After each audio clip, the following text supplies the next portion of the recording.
Bapak Ibu sekalian, tanpa memperpanjang lagi, tahun 2025 adalah tahun future foresight.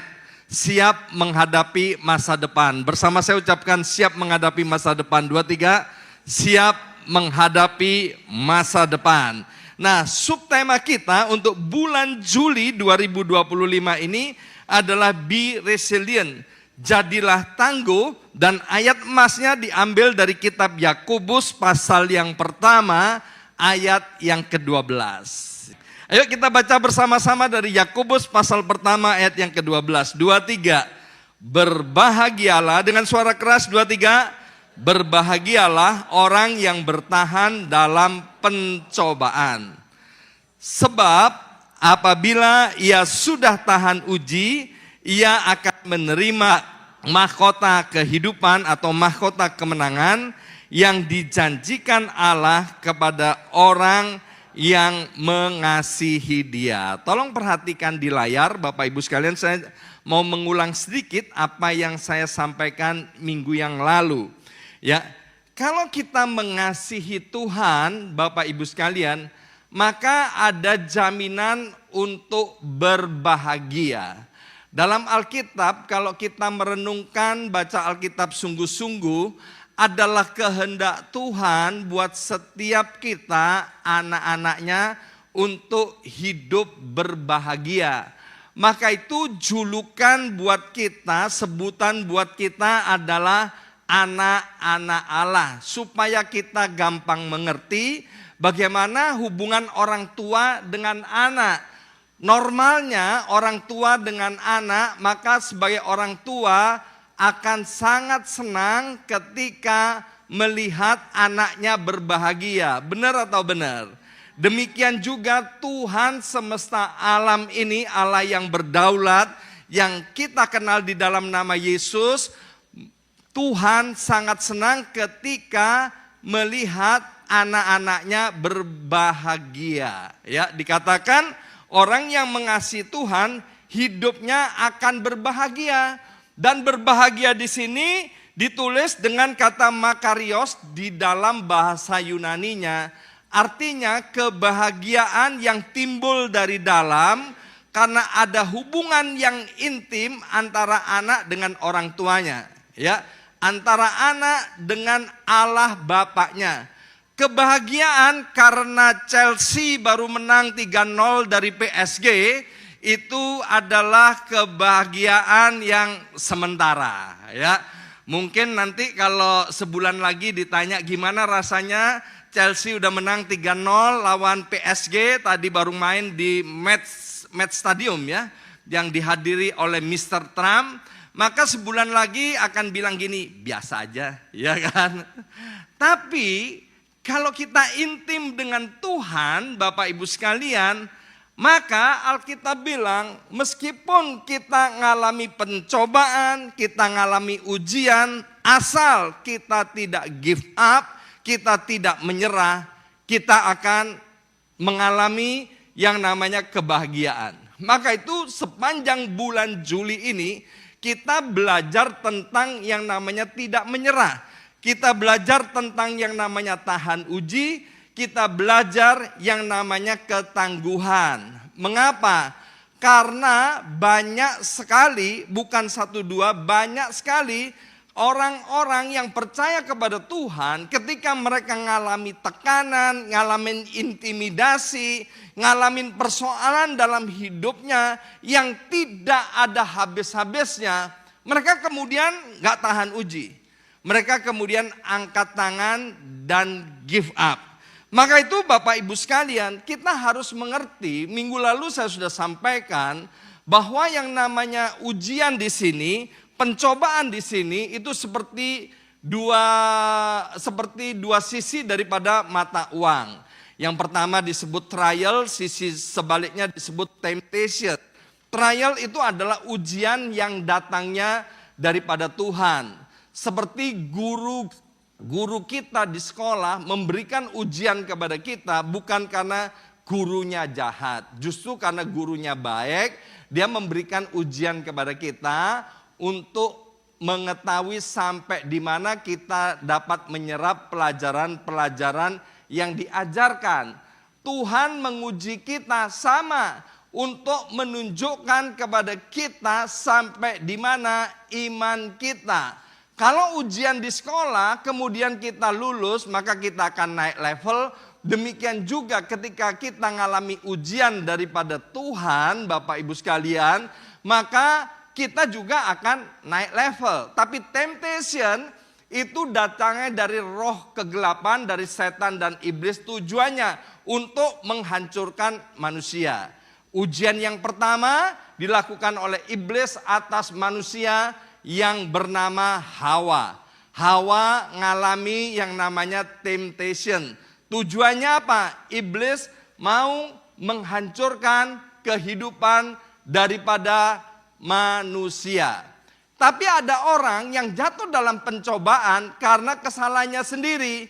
Kalau itu karena kesalahan sendiri, maka jalan keluarnya adalah bertobat. Seperti anak bungsu. Lukas pasal 15, bagaimana diceritakan anak bungsu ini kandas di kandang babi karena kesalahannya sendiri. Maka waktu anak bungsu ini bertobat, dia kembali ke rumah bapaknya, maka hidupnya dipulihkan. Satu kali seorang kawan, dia mengalami masalah di New York ini, yaitu hampir setiap bulan dia dapat tiket karena cara mengemudinya, sehingga dapat tiketnya itu $1.000 lebih, Bapak Ibu sekalian. Itu bukan 1 bulan, tapi beberapa bulan. Saya bilang sama sahabat ini, bro, ya kan, sekarang cara nyetirnya ya hati-hati. Iya pastor, saya ini nggak sabaran. Ya udah, sekarang sabaran. Mau sabar atau keluar $1.000 lebih, ya kan? Bayangkan $1.000 lebih itu dibelikan empek-empek dapat berapa ya Bu ya? Itu banyak banget, ya kan? Jadi jalan keluarnya gimana? Bertobat, ya. Ngemudinya hati-hati. Waktu saya pertama kali pindah ke Long Island, Bapak Ibu sekalian, di Nassau, saya itu enggak ngerti, ya kan? Itu jadi bulan pertama itu mengemudikan mobil di Long Island, saya dapat tiket 1.600. Ya, dan kemudian Kesia mungkin dapat tiket 400 atau 600. Kenapa? Karena tidak ngerti cara mengemudikan mobil di Long Island, ya kan? Dan kemudian bertobat, puji Tuhan, sampai hari ini no more tiket, Bapak Ibu sekalian, ya. Nah, hari ini Bapak Ibu sekalian, seperti yang saya sudah sampaikan minggu yang lalu, be resilient, jadilah tangguh, artinya still continue strong, itu adalah sikap hati yang tetap kuat meskipun terluka, atau tetap berdiri meskipun dihantam badai, dan tetap percaya meskipun belum melihat jawaban doa. Tetap percaya meskipun janji Tuhan belum digenapi dalam hidupnya. Tetap percaya meskipun pertolongan Tuhan belum terjadi. Nah, hari ini kita akan belajar dari seorang yang bernama Abraham. Maka itu saya beri judul renungan pada sore hari ini, jadilah tangguh seperti Abraham. Ayo bersama saya ucapkan ini, 2, 3. Jadilah tangguh seperti Abraham.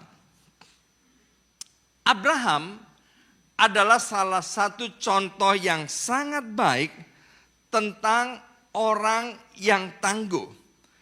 Abraham itu disebut bapak segala orang beriman, dan di dalam kitab Roma pasal 4 disebutkan bahwa Abraham adalah ahli waris dunia. Wow, ahli waris dunia. Kelasnya dunia, Bapak Ibu sekalian. Jadi nggak kaleng-kaleng, ya. Nah, Abraham dijuluki demikian bukan karena hidupnya tanpa cacat, tanpa kesalahan. Ingat, yang sempurna hanya Yesus Kristus Tuhan. Tuhan pernah berfirman di dalam kitab Matius pasal 5, jadilah kamu sempurna seperti Bapakmu yang ada di sorga adalah sempurna. setiap kita dengan pertolongan daripada Roh Kudus, kita sedang menuju kepada kesempurnaan, sedang menuju kepada keserupaan dengan Kristus. Ya, kita tahu Abraham pernah jatuh di dalam dosa kompromi. Waktu terjadi krisis, Bapak Ibu sekalian, maka kemudian dia tidak mau mengakui istrinya sebagai istrinya, bahkan dia ngajarin istrinya untuk berbohong. Ya, itu kesalahan atau dosa daripada Abraham. Kemudian waktu Tuhan berjanji bahwa nanti Abraham akan punya keturunan sebanyak bintang di langit, sebanyak pasir di tepi lautan dari Sarah, ya. Waktu menunggu janji ini belum digenapi, maka ketika Sarah tidak sabar dan kemudian menyodorkan Hagar kepada Abraham, Abraham juga langsung selonong aja, ya kan?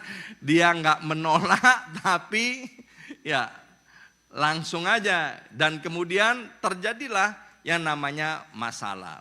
Saya ingat banget dengan apa yang dikatakan oleh anak muda di tempat ini, back to default, ya. Itu pertama kali saya dengar beberapa tahun yang lalu di New York ini. Saya tanya, apa artinya back to default? Kembali ke setelan awal, ya kan? Nah, puji Tuhannya Abraham itu waktu dia berbuat salah, dia back to default, kembali ke setelan awal. Nah, setelan awalnya Abraham itu apa? Setelan awal daripada Abraham adalah ketaatan. Setelan awal daripada Abraham adalah cinta akan Tuhan. Biarlah ini juga menjadi setelan awal buat setiap kita. Karena ketika kita percaya kepada Yesus, maka kita bukan lagi kita yang lama, tapi kita ini adalah ciptaan baru di dalam Tuhan. Nah, yang pertama kita belajar dari Abraham tentang ketangguhan, yaitu waktu dia dipanggil keluar dari zona nyaman. Kita baca dari kitab Kejadian pasal 12 ayat 1 sampai dengan ayat yang ke-9. Ya, ayat yang pertama bunyinya begini.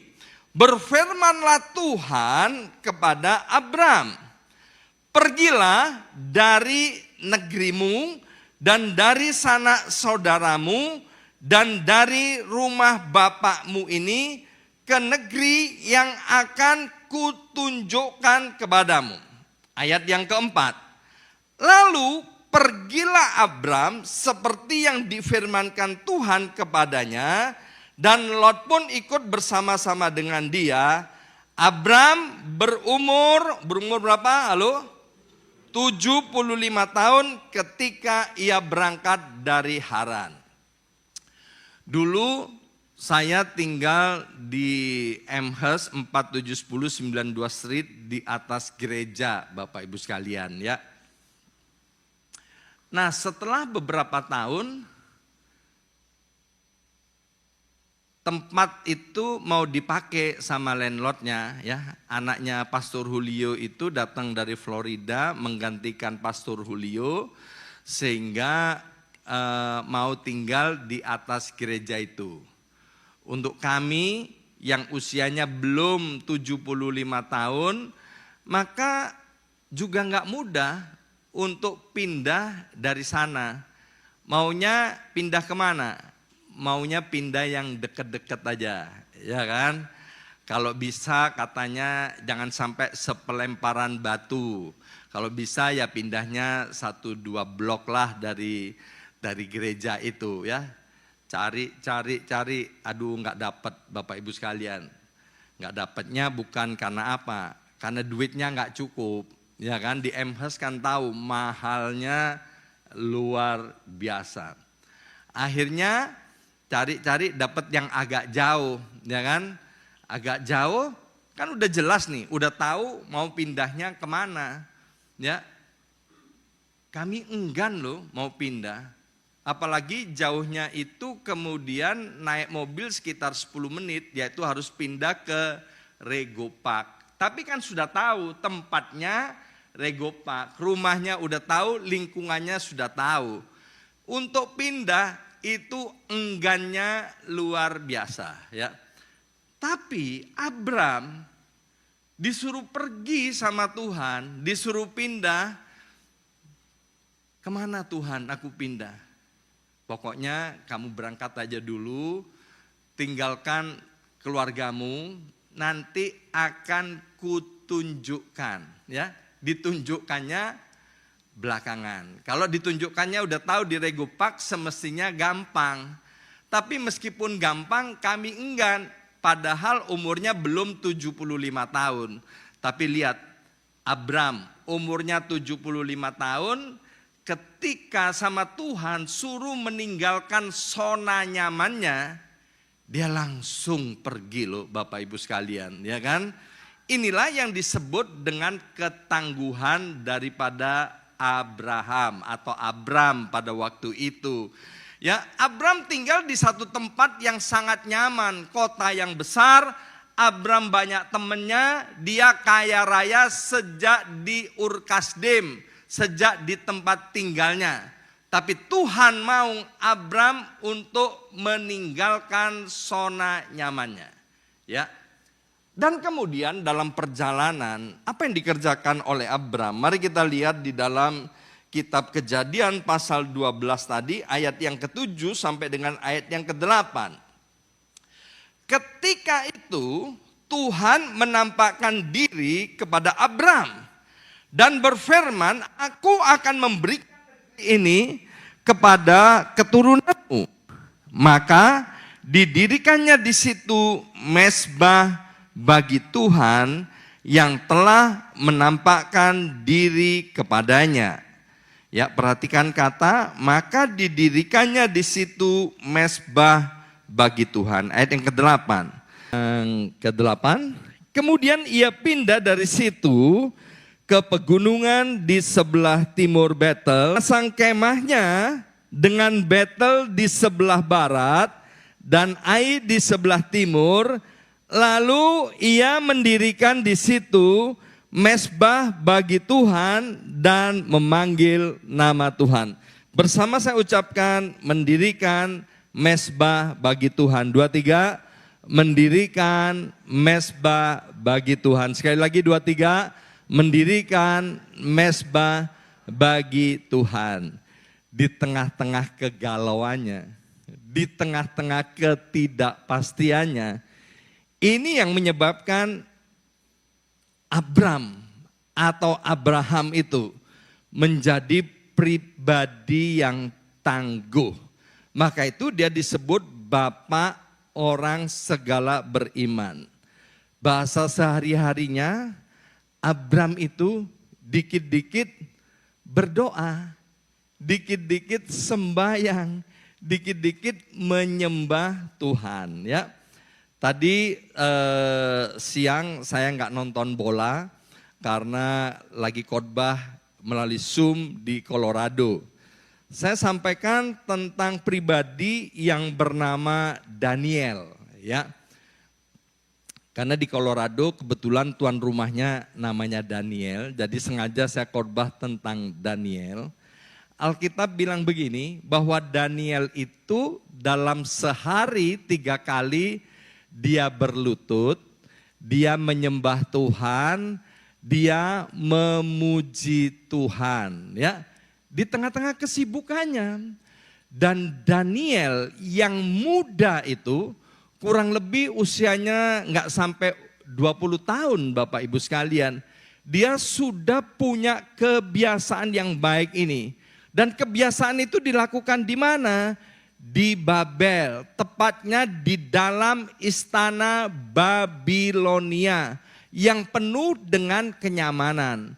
Meskipun penuh dengan kenyamanan, Daniel tahu bahwa kenyamanan, kenikmatan yang datang daripada dunia itu cuman sementara. Daud, dia raja, dia kaya raya, tapi Daud bilang begini, satu hal yang aku ingini yaitu diam di rumah Tuhan sepanjang umur hidupku. Maka itu sebetulnya Daud juga cocok untuk dijadikan contoh sebagai pribadi yang tangguh. Jadi pribadi yang tangguh itu dimulai ketika dia suka sembahyang, ketika dia suka berdoa, ketika dia suka untuk terhubung dengan Tuhan. Jadi waktu dia suka sembahyang, suka berdoa, maka itu waktu disuruh meninggalkan zona nyaman dunia ini, dia nggak pakai berpikir lagi. Dia nggak pakai banyak tanya, dia nggak pakai banyak minta banyak tanda, ya.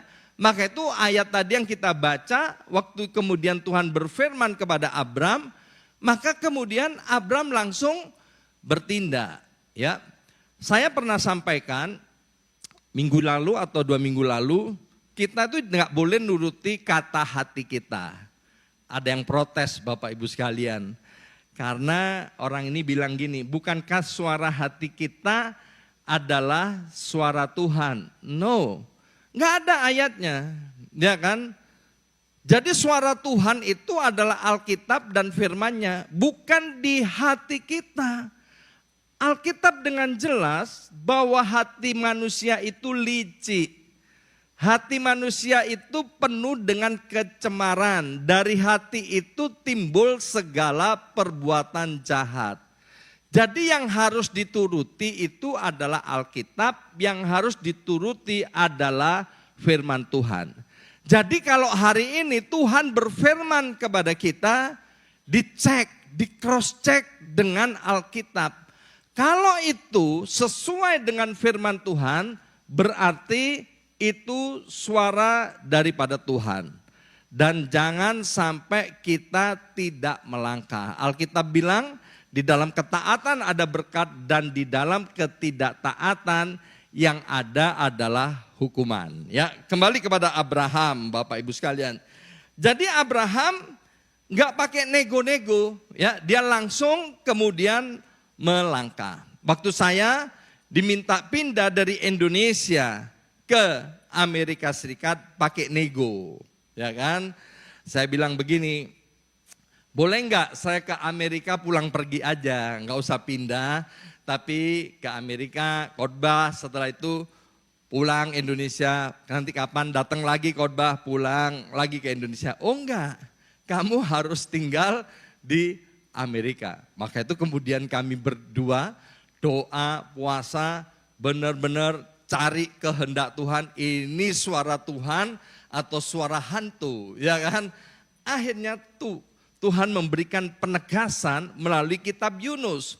Waktu Yunus disuruh ke Niniwe tapi dia nggak taat, dia pergi ke Tarsis, akibatnya Yunus dimakan ikan.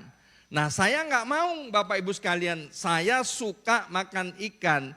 Jadi daripada saya dimakan ikan, ya kan, kalau dimakan ikan enak, Yunus keluarnya dari depan.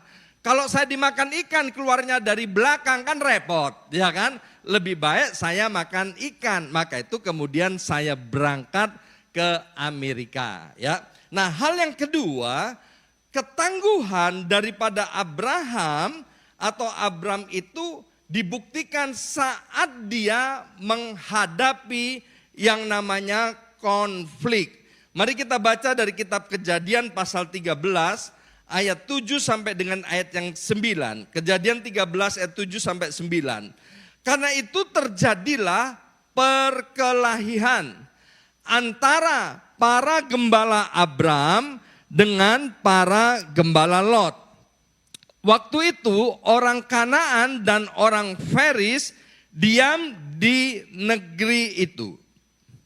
Maka berkatalah Abram kepada Lot, janganlah kiranya ada perkelahian antara aku dan engkau, antara para gembalaku dan para gembalamu, sebab kita ini kerabat. 9. Bukankah seluruh negeri ini terbuka untuk engkau? Baiklah, pisahkan dirimu daripadaku. Jika engkau ke kiri, maka aku ke kanan.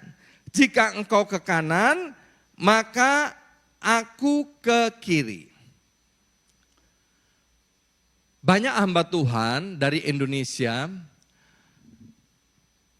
tanya kepada saya kalau dia datang ke New York atau waktu saya pulang ke Indonesia. Dia tanyanya begini, saya nggak mau tanya sukanya Pak Yongki di New York itu seperti apa. Tapi saya mau tanya dukanya di New York itu apa. Maka saya nggak pakai pikir dua kali.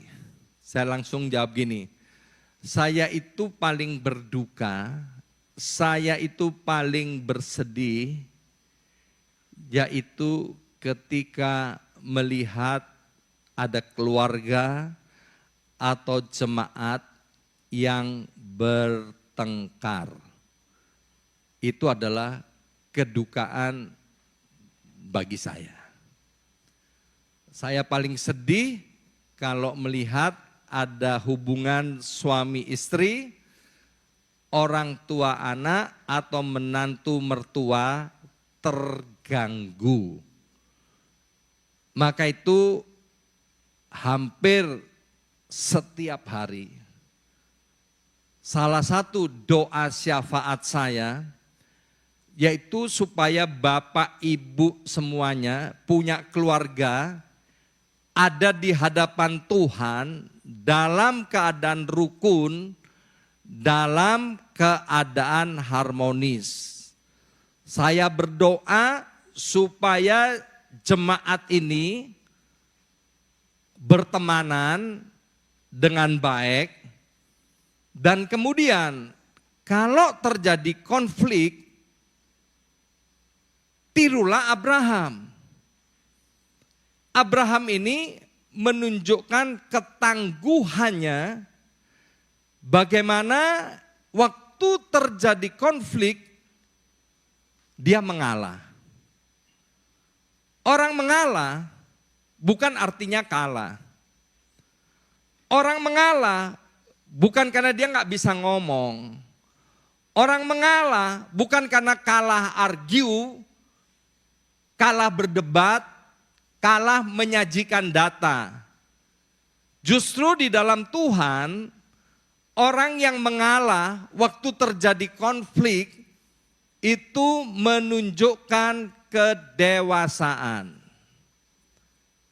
Waktu terjadi konflik antara Tuhan dengan manusia, yang berdosa adalah manusia, berkali-kali manusia berdosa, bahkan saking gemesnya yang namanya Hosea disuruh pergi ke rumah pelacuran untuk cari pelacur dan menikahi pelacur itu.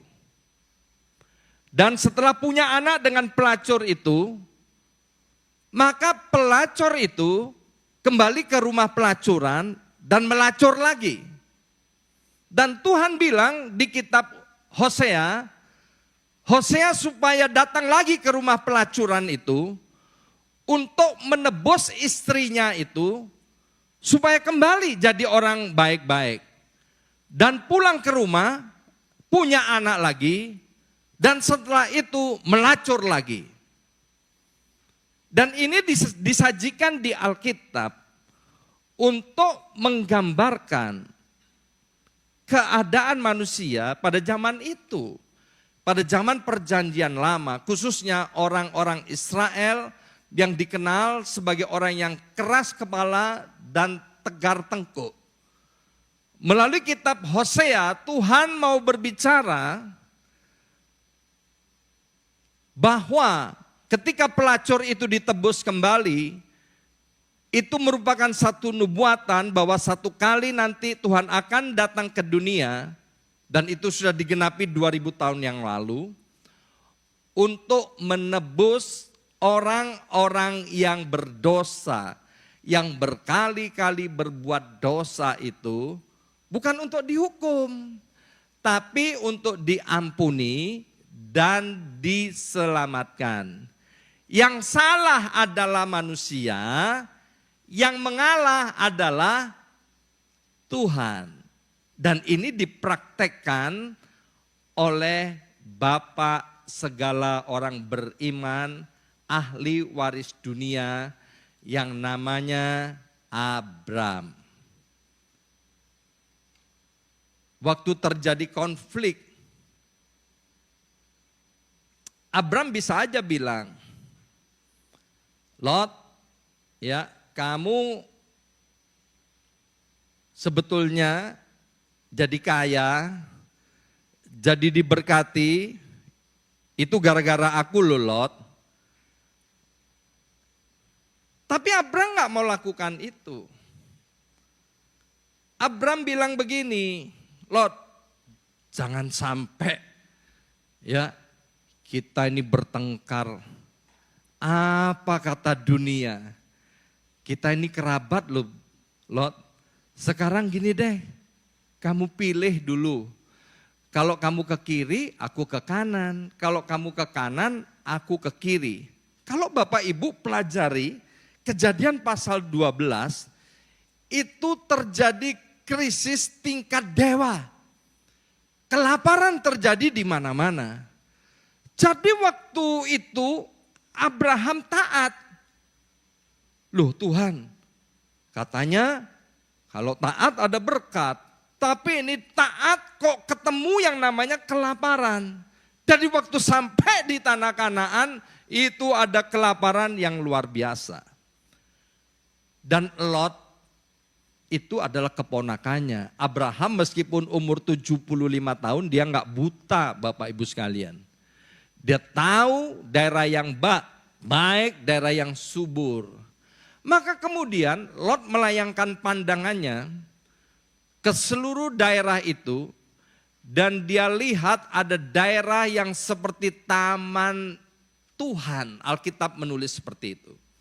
Dan kemudian Lot bilang sama Abram itu pamannya, paman, aku pilih yang ini. Dan Abram dengan senang hati, ya, oh silakan Lot, kalau kamu mau pilih itu silakan.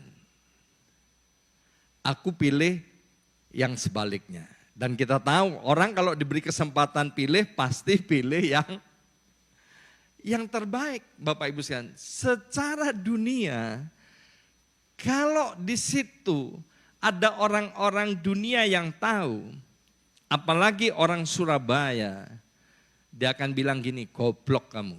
Itu orang Surabaya ya kan. Pikir dong, pakai otak dong, ya kan.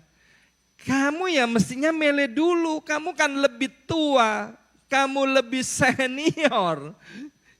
Lot kan masih muda, dia masa depannya masih panjang. Kok kamu berbuat seperti itu? Tapi itu tidak dilakukan oleh Abram. Masih ingat kisah tentang dua orang ibu yang rebutan anak. Dia datang ke Salomo. Yang satu mengaku aku ibunya. Yang satu juga bilang bahwa aku ini ibu daripada anak ini. Maka Salomo berkata kepada ajudannya, ambil pedang. Dan sekarang belalah anak ini jadi dua. Yang separuh berikan kepada ibu ini dan yang separuhnya berikan kepada ibu yang satunya. Ibu kandung aslinya dia bilang kepada Salomo, tuanku raja, jangan dibelah anak ini. Berikan saja kepada ibu satunya.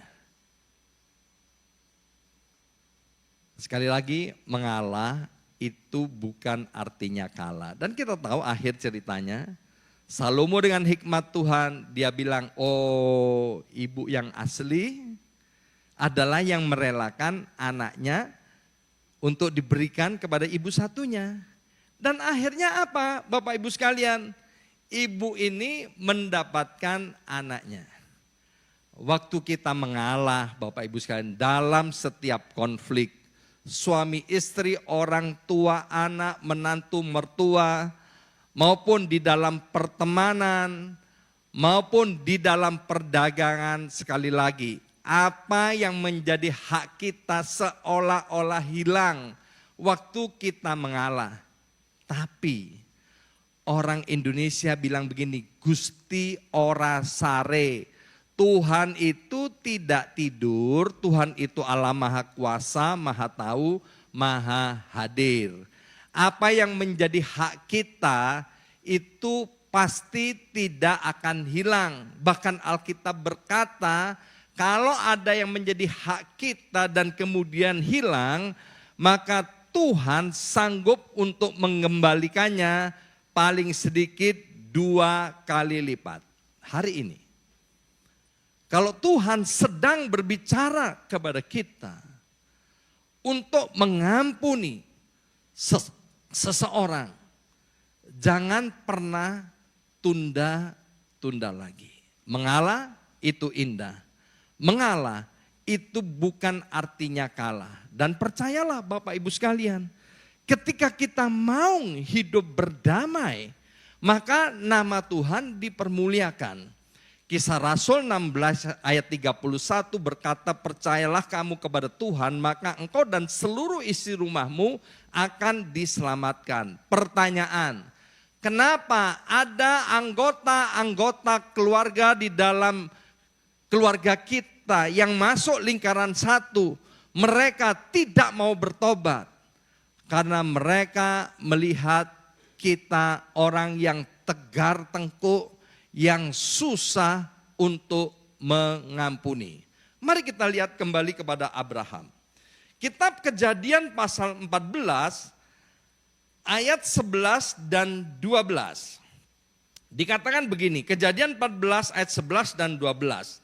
Segala harta benda Sodom dan Gomora beserta segala bahan makanan dirampas musuh. Lalu mereka pergi. Rupa-rupanya ada kerajaan lain datang kepada Sodom dan Gomora. Berperang, Sodom dan Gomora kalah. Sehingga dijarah kota itu. Ayat 12, juga Lot, anak saudara Abram beserta harta bendanya dibawa musuh. Lalu mereka pergi. Sebab Lot itu diam di Sodom. Ayat 14, ketika Abram mendengar bahwa anak saudaranya tertawan, maka Abram berkata begini, hore, kapokmu kapan? Rasain lu, kamu bocai bodoh bocengli, kamu mau menangnya sendiri, kamu enggak tahu diri, kamu itu kan orang yang aku tolong. Tapi kamu udah tolong, aku tolong, kamu mentung. Kata orang Surabaya, begitu ya kan. Ditolong tapi mentung. Rasain sendiri. Lihat tuh, pembalasan dari Tuhan sekarang menimpa kamu. Apakah itu yang dikatakan oleh Abram?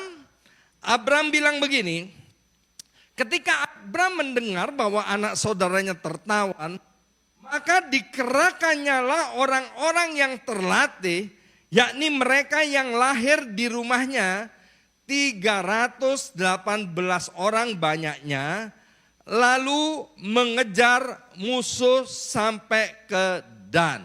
Ayat 16. Dibawanyalah kembali segala harta benda itu, juga Lot, anak saudaranya itu, serta harta bendanya dibawanya kembali, demikian juga perempuan-perempuan dan orang-orangnya. Ya. Ini menunjukkan ketangguhan daripada seorang bernama Abram. Dia rebut kembali keponakannya yang bernama Lot dan semua harta yang ada pada Lot yang sudah dijarah direbut kembali dan semuanya dikembalikan kepada Lot.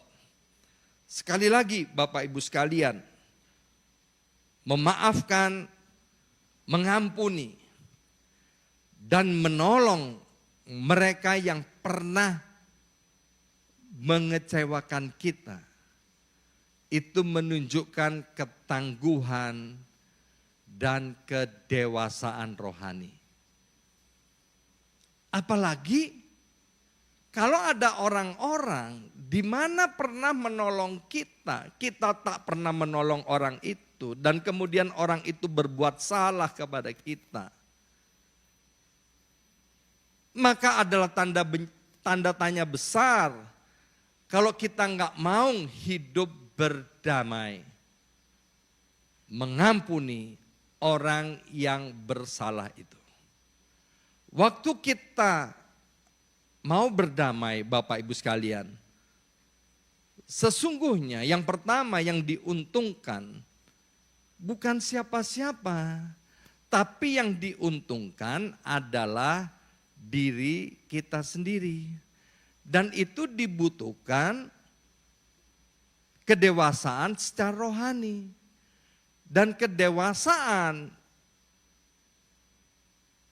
yang terjadi atas Abram ini karena dia punya kebiasaan mendirikan mezbah itu. Dia suka berdoa. Saya pernah mendengar kesaksian yang sangat mengecewakan. Diekspos, hampir seluruh orang Kristen di Indonesia tahu. Ada seorang yang rajin bangun jam 4 pagi. Baca Alkitab, diundang di banyak gereja untuk memberi kesaksian. Dan dalam kesaksiannya juga cerita dia bahwa setiap pagi bangun jam 4 sebelum pergi ke kantor. Dia berdoa, baca Alkitab, berdoa. Dan kemudian katanya istrinya selingkuh.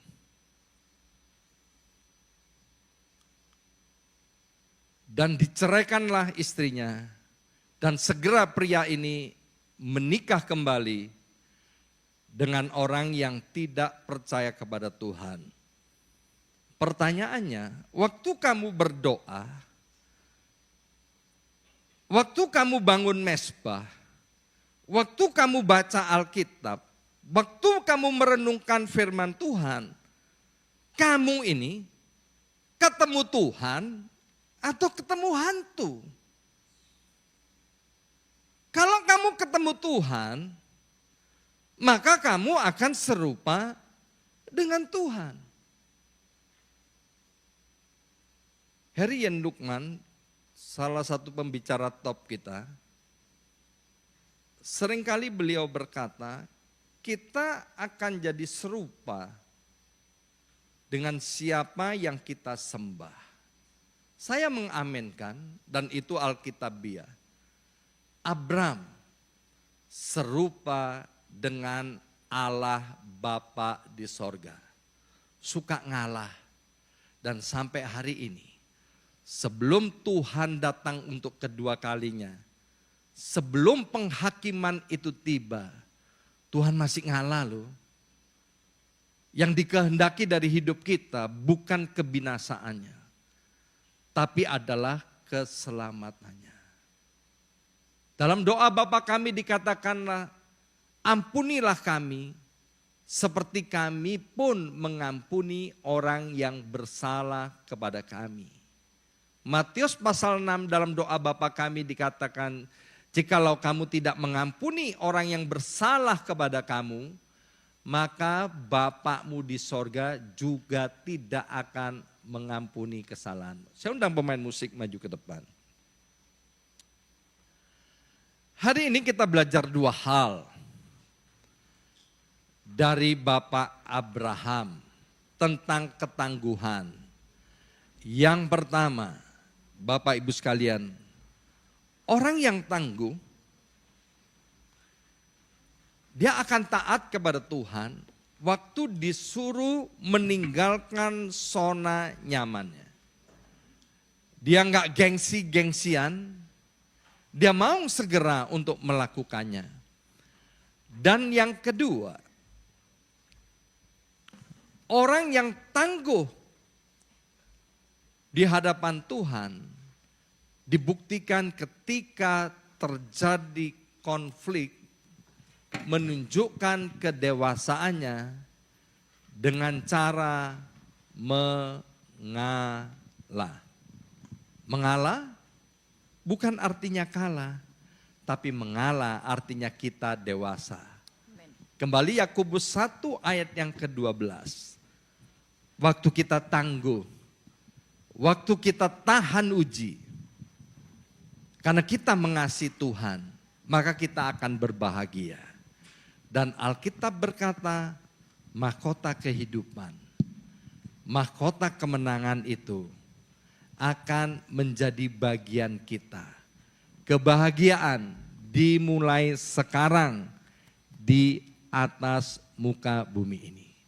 Maka itu saya berdoa, biarlah Bapak Ibu semuanya menjadi pribadi-pribadi yang berbahagia. Mengapa? Karena mendengarkan firman Tuhan dan kemudian melakukannya.